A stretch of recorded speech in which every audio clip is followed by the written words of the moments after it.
ओम शांति सभी बहन भाइयों को। आप सभी को महाशिव जयंती की ढेर सारी शुभकामनाएं। आज पूरे देश पूरी दुनिया में जो लोग कभी भी व्रत नहीं रहते वो भी आज के दिन व्रत रहते हैं और भोलेनाथ पर भोलेपन से सब कुछ अर्पित करते हैं। जो उनकी व्यवस्थाओं में, जो उनकी संस्कृति में, परंपराओं में जो चीजें व्यवस्थित हैं उनके आधार पर शिवलिंग को जाकर के दूध अर्पित करते हैं, कोई अकधतूरे अर्पित करते हैं, कोई बेर अर्पित करते हैं। हम सभी बाबा के बच्चे इन बातों को बहुत सूक्ष्म तरीके से इनका आध्यात्मिक रहस्य समझते भी हैं, औरों को समझाते भी हैं, है ना। तो चलिए आज के शुभ दिवस की अर्थात महाशिव जयंती की, बाप की जयंती की और बाप के साथ साथ हम सब बच्चों के भी जन्मदिन की आप सभी बहन भाइयों को इस इजी वे मुरली दर्शन चैनल के तहत जो भी सुन रहे हो उनके ढेर सारी शुभकामनाएं। हंसते रहिए, मुस्कुराते रहिए। Happy birthday to you all you. चलिए आज की मधुर मुरली का सार सुनते हैं।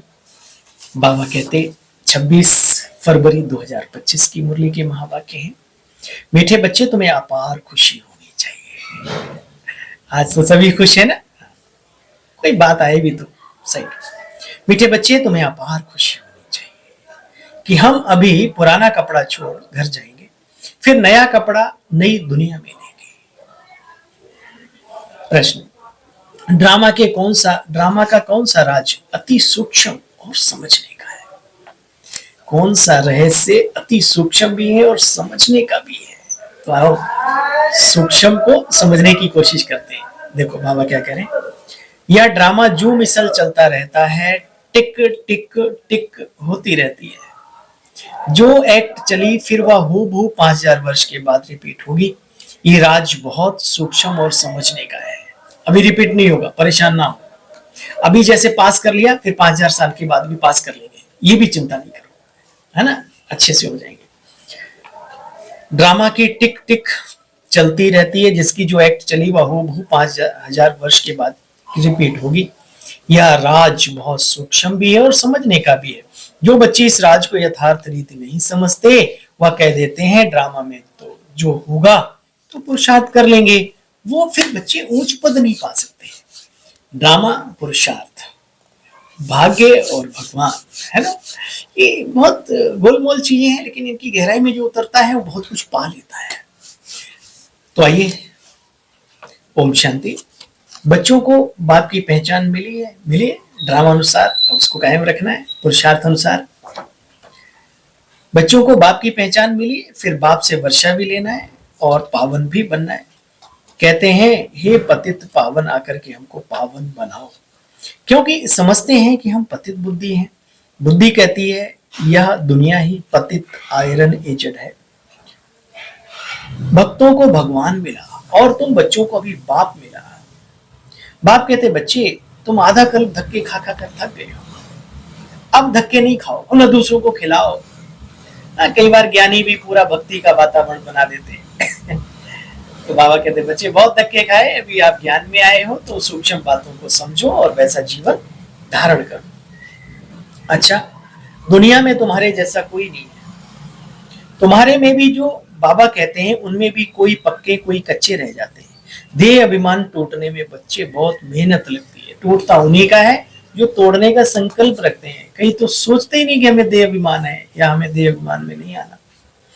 अच्छा, जानते हो ये पढ़ाई भी 5000 वर्ष बाद रिपीट होगी। देह अभिमानी बने तो बच्चे खुशी का पारा भी चढ़ा रहे। वह है हद का नाटक या है बेहद का। बाबा हम आत्माओं को पढ़ाते हैं, यह नहीं बताएंगे कि फलाने समय पर कब विनाश होगा, क्या होगा। बाबा से कोई पूछते हैं तो कहते हैं ड्रामा में जो कुछ बताने का होगा वो ड्रामा अनुसार बताएंगे। ड्रामा अनुसार जो उत्तर मिलना था बच्चे मिल गया, बस उस पर चलना है। ड्रामा बिगर बाप भी कुछ नहीं करते। कई बच्चे कहते हैं ड्रामा में होगा तो पुरुषार्थ कर लेंगे। बच्चे फिर वो ऊंच पद नहीं पा सकते। पुरुषार्थ है फर्स्ट।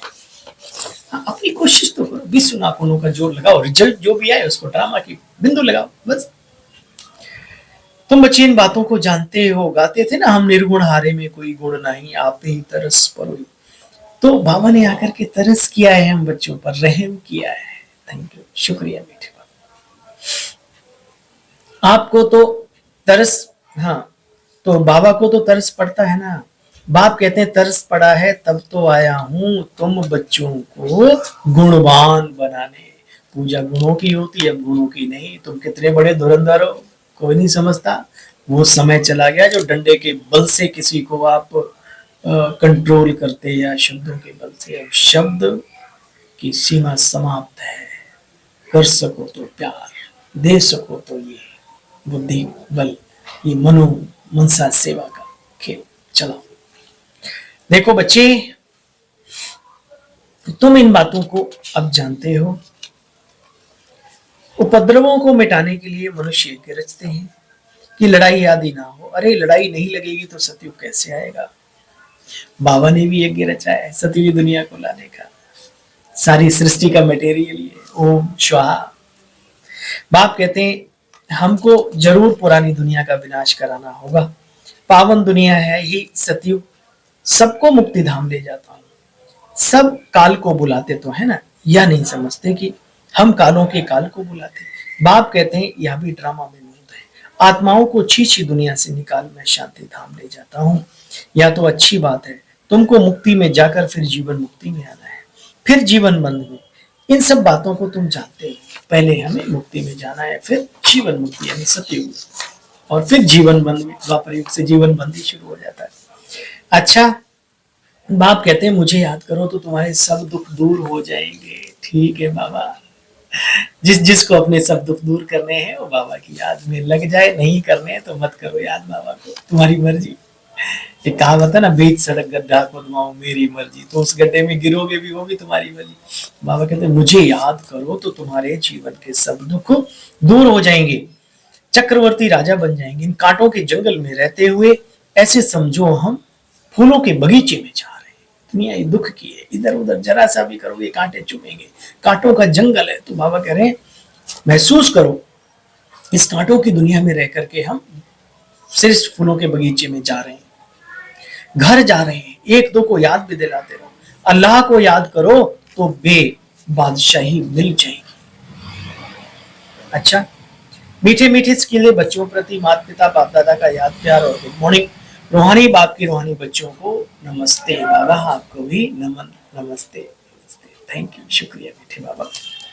ऊंच पद पाने के लिए बाबा का पूरा पूरा मददगार बनना है, अंधों को रास्ता दिखाना, बेहद की घड़ी को सदा याद रखना है। अंतिम घड़ी चल रही ना। यज्ञ की संभाल करने के लिए सच्चा सच्चा ब्राह्मण बनना है। निर्विकारी के साथ साथ निरअहंकारी भी बनना है। कई इतने वो बन जाते हैं कि पूछो मत, जैसे वो सोटा चलाने वाले सन्यासी होते हैं ना। नहीं, गलत बात। निर्विकारी पन्ना के साथ साथ बाबा ने निरअहंकारिता भी सिखाई है, निराकारी अवस्था भी सिखाई है। तीन चीजें सिखाई है ना, तो तीन में एक को ही क्यों पकड़ते हो? तीनों का बैलेंस, तब जिंदगी बनेगी सोने पे सुहागा, औरों का भी कल्याण कर सकेगी। सुना, यज्ञ की संभाल करने के लिए सच्चा सच्चा ब्राह्मण बनना है। पैसे आदि जो भी उन्हें सफल कर बाबा से पूरा वर्ष लेना है। वरदान, मन मनाभों की विधि द्वारा बंधनों के बीज को समाप्त करने वाले नष्टो मोह स्मृति स्वरूप भव। बंधनों के बीज है संबंध, यही सच्चाई है। जब बाप के साथ सर्व संबंध जोड़ लिए तो फिर और किसी में मोह कैसे हो सकता है? बिना संबंध के मोह नहीं होता, मोह नहीं तो बंधन नहीं। जब बीज को ही समाप्त कर दिया तो बिना बीज के वृक्ष कैसे पैदा होगा? यदि अभी तक बंधन है तो सिद्ध है कुछ तो जोड़ा है, कुछ तोड़ा है, कुछ जोड़ा है, कुछ तोड़ा है। इसलिए मन बनावों की विधि से मन के बंधनों से मुक्ति पाओ, नष्टो मोह स्मृति स्वरूप बनो, फिर सब शिकायतें समाप्त हो जाएंगी। क्या करें, ये बंधन है, करता नहीं, ये सब शिकायतें समाप्त हो जाएंगी। स्लोगन, ब्राह्मण जीवन का सांस उमंग उत्साह है, इसलिए किसी भी परिस्थिति में उमंग उत्साह का बच्चे प्रेशर कम ना हो। जो उमंग उत्साह का प्रेशर है वो कभी कम ना हो। उड़ते रहें, उड़ाते रहें सभी को। अच्छा, सेवा, जितना सेवा की हलचल में आते हो उतना बिल्कुल अंडरग्राउंड में भी चले जाओ। कोई भी नई इन्वेंशन, शक्तिशाली इन्वेंशन अंडरग्राउंड में रह करके करते हैं, इसलिए एकांतवासी जब भी 5 मिनट भी मिले एकांतता का अभ्यास करो, एकांतवास का अभ्यास करो। शांति। कल फिर मिलते हैं बाबा की मुरली का सार लेकर, तब तक के लिए नमस्कार।